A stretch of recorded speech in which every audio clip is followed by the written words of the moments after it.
Hello all, Leo McBride here. At the weekend, the anthology from Inklings Press, Tales of Magic and Destiny, was free for the weekend.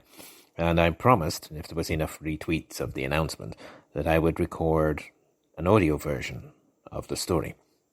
And so, enough retweets happened, and here I am, sat with a glass of rum to one side and the story in front of me. So, make yourselves comfortable, maybe grab a glass of rum yourselves, and let's see if we can do this in one take. Out of the Dust by Leo McBride. They came from the dust storm.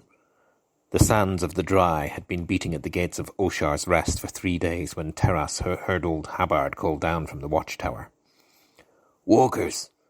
Walkers!" She could barely hear him over the roar of the wind.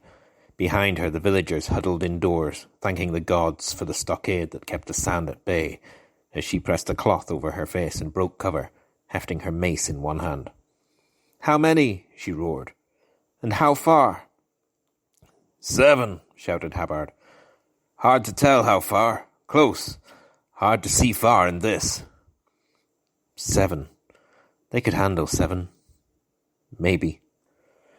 "Wind the crossbow, old friend," she called up. "Lo gods know if this storm will let you fire straight." She shouted orders to the rest of the villagers, ready to send some of them onto the parapet on the inside of the stockade fence, but Habard's voice interrupted. "They have a dust walker." Terras stopped in mid-sentence. A dust walker. Oshar be praised. She changed her orders. "Let them in," she called. "Unbar the gate." The village militia, such as it was, prepared for a fight. Terras hoped the walkers were in no fit state to offer one. They didn't so much stagger through the gateway as much as collapse through it. Only the dust walker remained on his feet, his violet eyes staring them down, his robes gathered close around his form, half as high again as the villagers. Terras snapped her fingers. "Water," she called. "Bring them water." "Water? But the land hasn't offered," said one of the younger villagers, but stilled as Terras met his gaze before hurrying to comply. Terras took stock of the figures on the ground. 5 men, 1 woman. An assortment of weapons, some sheathed, some slung. The oldest of the men wore what looked to be a tattered uniform of the rich harvest guard. None looked like they would have lasted much longer, only the dustwalker looked somehow cool and serene after emerging from the storm. She bowed to the dustwalker, before taking a cup of water from one of the boys and kneeling beside the officer, raising his head to help him sip. The man tried to speak, with lips too dry and throat too closed. "Save it," she said. "Drink." He nodded, blinking his gratefulness. "Get them inside," she ordered, and the villagers moved to help the strangers to their feet. Before they could, the tallest of the men rose on his own. Terras started to reach for her mace, but stopped as the man extended his arms to show the chains that bound him, hands and feet. It was then the officer found his words at last. "Lock him up. Now." It was an hour or more before Terras got to speak to the officer again. First, she set the militia to helping the strangers into what served as the village hall, all but the man in chains. She set guards, before rebarring the gate, then climbing up the watchtower to consult with Habard. He had seen no other movement. The strangers appeared to be on their own. Still, with faces covered against the storm, Terras and Habard peered as best they could into the dry, for as long as it took for her to feel comforted that the 7 were all they had to deal with. 7 more mouths with a thirst," grumbled Habard. "That won't sit easy with some. Well, 6, I suppose, if you don't count the dustwalker." "He's the reason I let them in, old friend. He might just be the salvation for us all," she answered. "If this storm doesn't pass soon." "Don't spend your time worrying about the things you can't affect," said Habard. "Go talk to the strangers. Find out what made them risk the storm. There's something unnatural here." "You think magic is behind this?" she asked. "I think if there's a magician near, I'd want them to do a deal with the land for us. Now go. I'm fine up here. I've got the crossbow here if I need it, and a loud voice if I need you." Terras nodded and descended the tower, feeling like she could breathe again as she got below the level of the stockade. She made her way to the hall and nodded for the guards to make way before stepping inside. The Dustwalker looked as undisturbed by matters as before, and she gave him a traditional bow. "Your presence honours us," she said, in the old tongue of the Dryborn. "When you have rested, I would seek your aid in—" The Dustwalker raised its hand, stopping her in mid-speech, then placed its hand upon its heart. "Gods be cursed, it's bound to another." She turned to the other strangers. They still looked as if they would barely be able to stand, instead resting on the floor as they gathered themselves. The guards had done their job, relieving them of their weapons before giving them the shelter they needed. She approached the leader of the strangers. "Are you able to talk yet?" she asked. "Barely," he replied. "But thank you. If you hadn't opened the gate... Well, let me just say we owe you our lives." She eyed his uniform again. "Our water witch said that the end days were coming. I guess it takes the world ending to get a thank you from a harvester." He bridled at that, but seemed to bite his tongue. Then something in his expression shifted. "The prisoner," he said. "Is he secure?" "Secure as we can make him," she answered. "We don't exactly have the dungeons you have at Rich Harvest. We don't have a lot of things you have there." "Where is he?" Tara swayed whether to answer or not. The village is small enough that they would find them if they wanted to, but besides, there were the guards on the door to get past. It meant something to him, though, and she could use that. "First of all, you need to tell me what's your 10, and why you're out here. You're a long way from home, Harvester." 10, he said. "Just like a harvester, everyone must bow to your culture, and you never bow to ours. Your 10, your title." He shrugged. "The name's Nasir. I'm second scimitar in the third phalanx of Rich Harvest. The others here are what's left of the phalanx." "What's left of it?" Nasir nodded. "Perhaps there are other survivors out there, but I wouldn't count on it. 200 of us marched from Rich Harvest, now there's 5 of us." "What happened?" "Sand wyverns," he said. "We were headed for last watch when the storm hit, and with the storm came the wyverns. They tore us apart. There were a dozen of us who broke away. If it wasn't for the Dustwalker, there'd be none of us left." "The Dustwalker, he is bloodsworn to you. He was your guide." This time Nasir shook his head. "We found him on the march. He was with the man we put in chains." Taras leaned closer. "The man, who is he?" Nasir met her gaze. "Where is he?" "Safe. Now, who is he?" Nasir leaned back and shrugged. "I don't know." Taras let an edge creep into her voice. "You expect me to believe that, Harvester?" Nasir shrugged. "I don't care whether you believe it or not, it's the truth. The first scimitar ordered him to be locked up, and wouldn't tell me who he was when I asked him." Taras didn't know whether to believe the officer or not.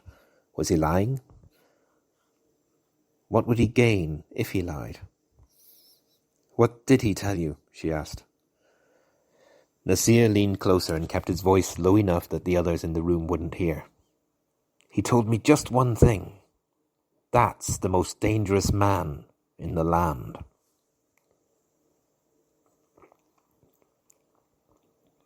They had locked him up in the Water Witch's storehouse, a lean-to on the side of her mud-brick home. The gate was as solid as any barrier in Oshar's Rest, and the storehouse was empty and unused. Taras had left the soldiers in the hall with a word to the guards to keep a close watch now the strangers were recovering. The storehouse was at the far end of the village, for all the distance that brought. No more than 5 minutes' walk through the sand whipped up the wind, despite the best efforts of a stockade, but that gave her 5 minutes to think. Old Salfas stood outside the storehouse, guardian of the most secure door in the village, and the man behind it, whoever he is. She motioned to Salfas to unbar the door, and gripped her mace a little more tightly as the door opened. She had had little chance to see the man properly earlier. Everyone had just been bundled quickly into shelter. Even if she had looked, he was covered with dust then. He sat, in the middle of the storehouse floor, his chained hands in front of him, and a lamp on one wall illuminating him. She had seen before that he was the tallest of the strangers, with the Dustwalker aside, but she hadn't seen how old he was. She guessed he was twice as many summers as herself in age. Despite the age in his face and the grey beginning to fleck his dark hair, his body was well muscled, the lack of sleeves revealing his strong biceps. "Close it behind me," she said to Salvas as she stepped through the doorway. It thudded closed behind her and the bar slotted into place. She stayed on her feet, looking down at him as she hefted her mace gently in one hand. "Your travelling companions don't think much of your company," she said. The man met her gaze and said nothing. "What's your 10, old man?" He looked at her for some time, seemingly deep in thought. Finally he spoke, his voice a deep bass rumble. "We must be in the furthest sands. You're dry-born." It wasn't a question. There was a sureness, a certainty in his voice. He was chained. She had a weapon. There was no way out, and his first words were certain and sure. She fidgeted reflexively with the mace. "I asked you a question," she said. "Yes, my 10. I don't have one. What's yours?" Taras felt the hair on her neck bristle. "Taras," she hissed, through gritted teeth. "Taras." He weighed the word as he repeated it. "Your earned name, a dry-born name. Tar, or Pier. Ras, without Pier. You are the village leader." Again, no question. She nodded, but felt herself digging her heels into the earth. "I'm supposed to be the one getting answers," she thought. "Why don't you have a 10? He shrugged. "Does it matter?" "Who you are seems to matter to your companions," she ventured. "Travelling in the same road doesn't make us companions." "They don't speak well of you," Taras said. The man lifted his chained arms a few inches and glanced down at them. "I know." "If you want to be freed, you're going to need to give me some answers." "No," he said. The word hung in the air between them for an age, their eyes meeting one another's. Finally he spoke again. "All I need to do is wait." Enough. She stepped back to the door and rapped on it. "Open up, Salfas. Let me out." As the bar scraped out of its holder, the man on the floor spoke again. "The Dustwalker," he said. "Is he well?" Taras nodded as the door swung open behind her. She stepped backwards through the opening, her eyes on the man at all times, and as Salfas swung the door closed again, she heard his voice one more time. "Keep him safe. Your water witch is dead. You're going to need him." Taras walked without a destination. My well of luck was dry before the day began, and luck never rains. She let her feet take her where they would, while her mind wandered other paths. When she let the strangers in, she thought the worst might be 7 extra thirsts to slake. But now she wondered if she'd opened the gates to even more trouble than she realized. How had he known that Kanche was gone? How had he known the village was without a water witch? He seemed to know their ways, but how had he been able to tell Kanche was gone just by being sealed up in her storeroom? How was he able to see through her? Who was this man? "When you're Taras," her mother had said, "it'll be up to you to solve a village's problems, and you do that the same way you walk, one step at a time." Her steps had brought her to the foot of the watchtower, as she knew they would. She sighed, wrapped the scarf around her face, and began to climb. Hubbard's hand extended to hold her up the last steps. She climbed up beside him and peered over the wall. The storm was thicker than ever. She could barely see a dozen yards beyond the stockade wall. "You won't see much of anything out there until this dies down a little," said Hubbard. "But then you knew that." "Why else would I have climbed up here?" she asked. "You tell me," he said, sitting down on the floor beside the large crossbow mounted on the outward side, twice as large as the kind wielded by hand. He ducked his head below the wall and unwound his own scarf. She stood, looking out into the nothingness for longer than she needed to, all while Hubbard said nothing, quietly sitting by her feet, waiting.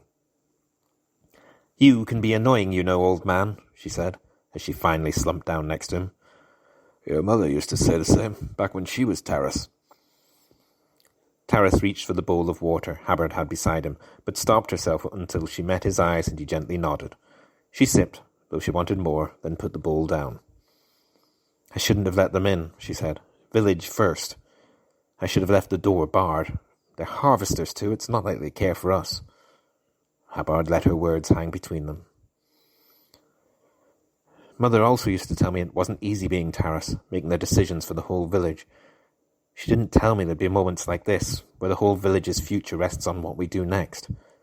I shouldn't have let them in, but I had to let the Dustwalker in. God knows what I've let in with him." Hubbard shrugged. "I've been sitting up here, so I don't know much. What are you so worried about? A few ragtag harvester soldiers?"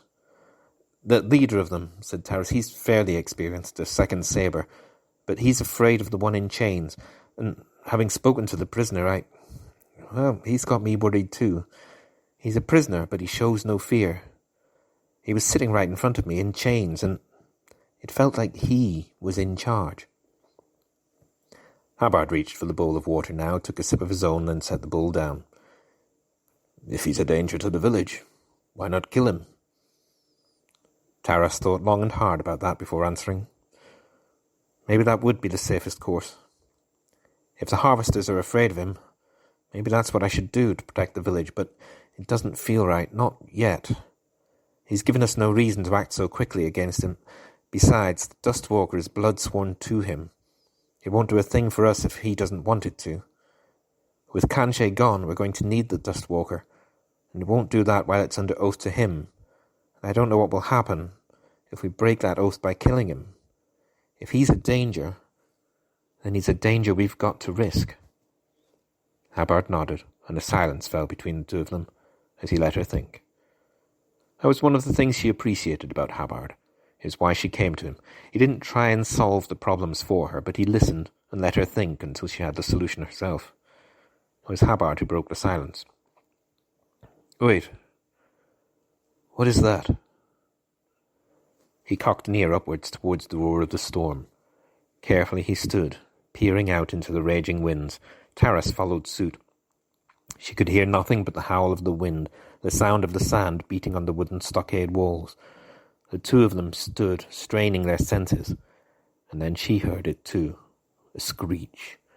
An unnerving, ethereal screech, somewhere within the heart of the storm. Then Hubbard's finger stabbed outwards, pointing to the source. "There!" he cried, and she saw where he was pointing. As she saw where he was pointing, she feared she would cry too. Half buried in sand, but churning through it like a fish through the river, she saw the shape. That it was huge there could be no doubt, though much of the being seemed to be under the sand. What she could see was thick, leathery skin. But through the storm, she could just see the swirl of deadly tentacles around it, whipping through the air as the creature propelled itself through the ground. Each was large enough to raise a person high in the air and looked strong enough to snap them in two. It was a juggernaut with a multitude of ways to kill its prey. It was a cry of rage directed at the world. The stockade wall suddenly felt like scant protection. "Gods," she whispered. Hubbard growled and cursed the sky before letting two more words slip from his lips, 2 words Taras found terrifying. "Sand wyvern."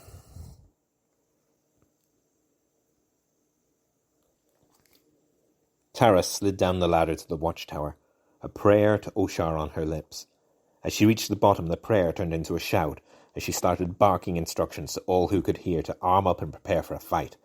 She ran for the hall, where the guards at the door looked uncertain, unsure whether to follow new orders or old. She clapped them on the shoulder and gave them different instructions again that they hastened to follow. Pulling the door open, she marched inside. Nazir rose as she entered, confusion in his face. His fellow soldiers rose too, sensing a threat. Only the Dustwalker did not stir, watching with that otherworldly serenity. Even as the officer was halfway to his feet, she grabbed him and pushed him to the wall behind. "Gods damn you," she cursed. "You've brought doom to the door." Nazir reached to push her off, but Taras stepped away of her own accord. He started to form a question, but she didn't wait for it. "A sand wyvern. It must have followed your trail. It's outside the walls right now. It might strike at any moment." Trail, said Nazir. There's no trail out in that storm. How could it... Sand wyverns live within the sand. They live within the storm. You think they could be stopped by the very elements they live within? You fled, it followed, and now it's here. Nazir struggled for words. I don't know what to say. We did not know. Taras bristled. And if you knew? Would it have made any difference? Would you have turned away from our walls? Nazir paused. Then, reluctantly, shook his head. We were dying. Taras stepped close to Nazir again. And we still are, she hissed. We let you in. We gave you water. Gods be damned, our water witch is dead, but still we gave you water. Nazir's eyes flicked to the Dustwalker. He's why you let us in, isn't he? You have no witch any more to bring you water from the land. You want him to lead you to water for the village. That's why you asked if he was blood-sworn to us. You need him. Yes, and you'll need him too if we survive all this. You said you owed us your lives. I've come to collect. You and your soldiers. Gods damn me for it, but I need you, harvesters. We need to stand together. All of us. At that moment the guards she had sent from the door returned, entering the hall with the soldiers' weapons in their arms. One guard struggling with the weight of the large two-handed sword, and the other with the remaining weapons wrapped in 2 burlap sacks. Nasir looked at the weapons, then across to his weary comrades, before turning back to Taras. We will fight, he said.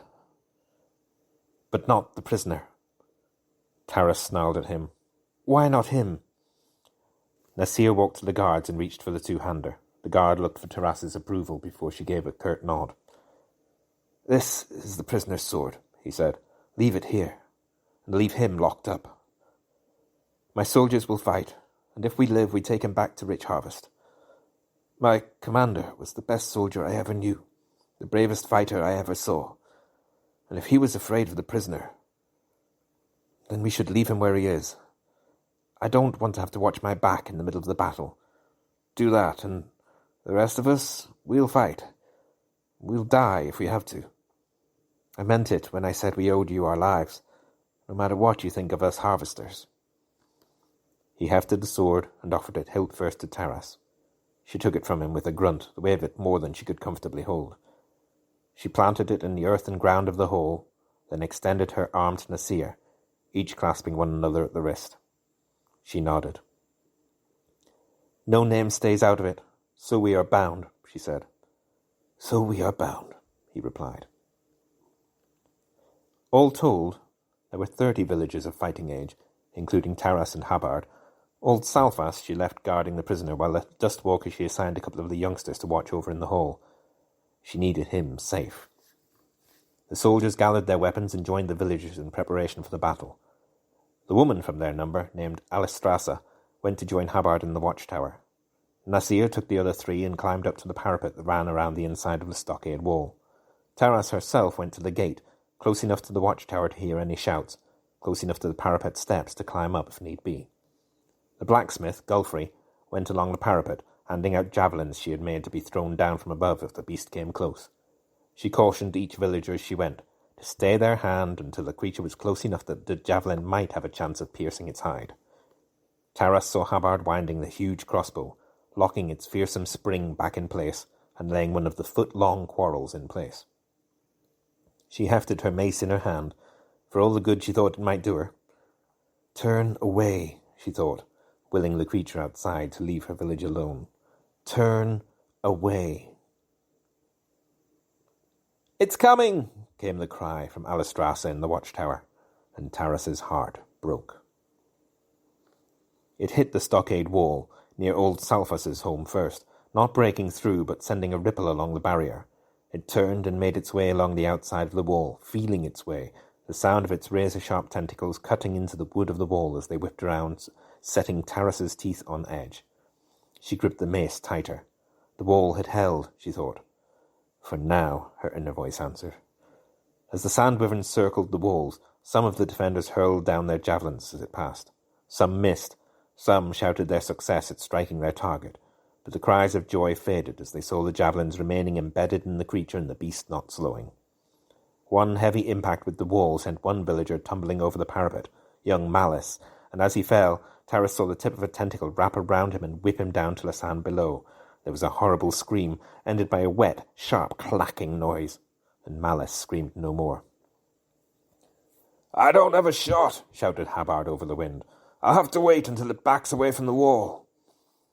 Taras raised an arm in acknowledgement and continued to hope. "Hold," she whispered to the wall. "Hold." Again the wall swayed, and again a heavier thump struck about a third of the way between its first impact and the gate, and the wall swayed further than ever. The three defenders on top, 2 villagers and one of Nasir's men, had to grip the wall edge to keep their feet, but the soldier was quick to recover, leaning forward and hurling his javelin fiercely down over the edge. The wall swayed back again as the creature reacted, and the three raised their voices in cheers. "It's retreating!" shouted the soldier. "I hit it hard!" The celebration spread along the wall, defender turning to defender as the creature moved further away from the wall, cheers ringing around the village of Oshar's Rest. She looked up to the crossbow, saw Hubbard tracking where the creature might emerge from the lee of the wall, saw him frown. "No," she thought. "No, no, no, no." She turned as the cheers stopped, and tried to shout to the 3 defenders who thought they had driven off the beast. "Get away!" she shouted. But her words were lost in the wind, and in the sudden cries of the terror, as the sand wyvern turned and drove at full speed for the point where the wall had swayed the most. It struck, with a sound unlike any she'd heard, the heavy thud of impact, the loud crack of the splintering of the wall, the razor chitter of the tentacles across the wall's surface, and the screams of the 3 men as they toppled from the stockade. There was no sound of them landing on the ground, though, for the sand wyvern greedily snatched them from the air and scooped them into its hungering maw, where it cracked their bones and drank them dry. "It's inside! Gods be damned!" The beast turned and began to surge along the inner wall. Suddenly the parapet was a prison for the defenders standing upon it, as they were forced to choose between throwing themselves down to the floor and facing the onrushing monstrosity, or risk the razor tentacles that whipped along the wall. 2 more villagers were scooped into the beast's maw. One lucky villager who jumped landed with a crack that signalled a broken leg. Perhaps he was the lucky one, thought Taras. Behind her she heard the thrum of the crossbow firing, but the bolt thudded into the dirt beside the sand wyvern, and she heard Hubbard cursing as he and Alistrasse started to reload. She had to buy them time, she thought. She hefted her mace. What could she do? What could she do but die? And then Nasir and his remaining men were there. They descended the parapet steps and charged to set up position ahead of the beast, where they were joined by Gulfrey. Nasir stood ready with a pair of sabres, one in each hand, while Gulfrey and the other 2 soldiers jammed javelins into the earth, pointing them at the sand wyvern so that if it struck them, they had the whole weight of the world behind them. It stopped for a moment, spying the new targets, and some of the other villagers took advantage of the moment to hurl their javelins at it. A couple bounced off or were flicked away by the ever-whirling tentacles, but one struck into its flesh. Another villager got too close, however, and a razor tentacle took his arm off at the elbow. "Almost there!" shouted Alistrasse from above, as they wound the crossbow ready for a shot at the stationary monster. Nasir heard too, and charged, his soldiers beside him. Gulfrey bellowed her anger at them, and held her position, crouching down behind her levelled spear. The wyvern slashed at the soldiers with its tentacles, and Nasir's sabres were a blur as he parried one after the other. The soldiers alongside him followed suit, seeking to parry the attacks to buy time for the crossbow to reload. For a moment, Taras dared to think it might be possible. Then the first of the soldiers went down, a tentacle eluding his parry and slicing off his leg. Still, Nasir and the other soldier fought on, with Nasir cutting home with one of his strikes to spring a sluice of blood from the beast's side. A whipping tentacle caught the other soldier and threw him against the stockade wall, though, and suddenly Nasir was alone. Taras cursed and ran towards him to add her weapon to the fight, but she was too far away. She watched as Nasir parried one tentacle with one blade, blocked another with his second, but could do nothing about 2 more of the creature's tentacles as they whipped around behind him, tightened around his torso, and ripped him in 2. The creature surged forward once more, and God's help her, Taras ran. She ran, even as she heard the scream of rage from Gulfrey behind her. Each step took her away from where the creature blasted its way along the inside of the stockade wall. She knew what it must look like, but she had a purpose, and each step took her towards her solution. She heard the thrum of the crossbow again behind her, but still the sound of havoc reached her ears, and she knew it hadn't stopped the beast. Instead, she ran for the water witch's deserted home. Old Salfas saw her coming, and she yelled for him to unbar the door. He slid it aside, fear in his eyes, and she burst through the opening. The prisoner sat on the floor, just as she'd left him. She raised her mace high and brought it down hard, once, twice, 3 times, and shattered the chain that held him. He looked up at her. "I told you all I needed to do was wait." She gasped for air, gulping down the storm-free air inside the storehouse. "I need your help, No Name," she said. "Please." He nodded. "I'll fight," he said. "Bring me my sword." "One step at a time," her mother had told her. "Solve problems one step at a time." And so she ran again, one footstep in front of another as she ran to the meeting hall. She glanced to the side as she saw No Name rushing towards the battle. Taras lost sight of him as she reached the hall, and she wasted no time in ducking through the door. The Dustwalker remained serenely in his seated position, and she had to choke back a curse, angered by his calm. The 2 youngsters watching him looked terrified, though, and instead she barked out an order. "Watch him," she said, as she dropped her mace, then wrenched the sword from the place in the ground where it still stood. It was heavy, so heavy, but she hoisted it in her 2 arms and stumbled back toward the fight. It was not going well. She gasped to see another section of wall had collapsed, perhaps 20 feet of it in length. What had happened to the people on that wall, she wondered, then pushed the thought away because there was nothing she could do about it. Then she saw No Name. Somewhere he had scooped up a javelin, and he was using it to parry the tentacles of the wyvern. The creature had come to a halt again, not far from the watchtower, and she saw Habard and Alistrasse trying to aim the crossbow once more. The warrior's hands were a blur as he blocked the razors as they swept in, but unlike Nazir, he was not content to defend. He sought an opening and thrust hard with the javelin, embedding it in the skin of the beast. As Taras watched, he ducked through the whirl of tentacles and used the javelin as a step and launched himself into the air and onto the creature's back. She saw him rip another embedded javelin from the beast and use it to continue to block any of the razors that swept his way. He saw Taras and yelled for his sword. How to get it to him, she thought, looking at the monster that had slain so many already. She stopped for a moment, trying to think. She glanced up again at the pair trying to line up a shot with the crossbow. Yes, she thought, yes. She scrambled to the watchtower, even as the wyvern thrashed around, trying to throw No Name off its back, and started to haul herself up, slowed by the dead weight of the heavy sword. One step after another she hauled herself up. She thought her arms would burst from the weight, and then Habard's hand was there to haul her up the rest of the way. "What are you doing up here?" he yelled, and she indicated the blade. "Lend me a hand, old friend, if you would," she said. Together they hoisted the blade, and, with a nod, they flung it from the tower towards the back of the beast below. It was going to miss, she thought. It was going to... The warrior drove the javelin back into the skin of the wyvern below him, then turned and snatched the falling blade from the sky. He swung it to either side, smacking aside some of the whirling tentacles, then raised it high, upended it, and drove it hard into the back of the beast. The creature surged fully out of the ground in pain, raising its full body out from under the sand, exposing its maw to the sky, and roaring its agony.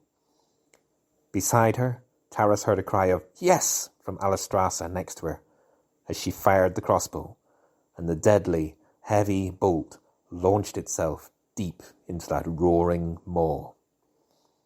The sand wyvern roared once more, and then never again. The aftermath was bitter, as the defenders counted the friends who had lived and those who had died.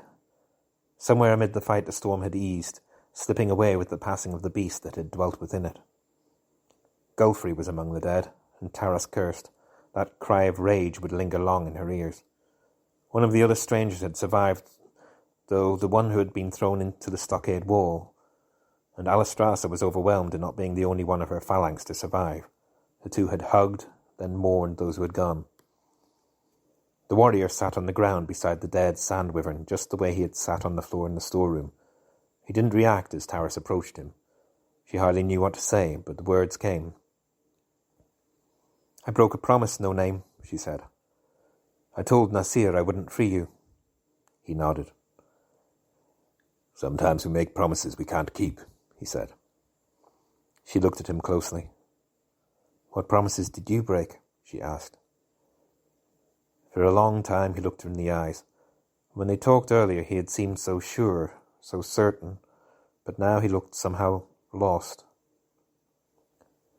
"So many," he said at length. "But I left those behind with my name. I had no need for them any more, and so I had no need for my name either." She stood over him, the same way she had done when he was in chains. This time, however, she had no weapon in her hand. This time, she reached out and helped him to his feet. "I need your dust walker," she said. "The village needs him to help find water. We need him to live." He nodded. "He's yours, if he'll have you." Taras thanked him, then paused. "What will you do?" she asked. "What I was doing before the phalanx found me," he answered. "And what was that?" "Leaving myself in the past. Leaving my name behind and all that went with it. It seems you've given me a new name, though, if you keep calling me No Name."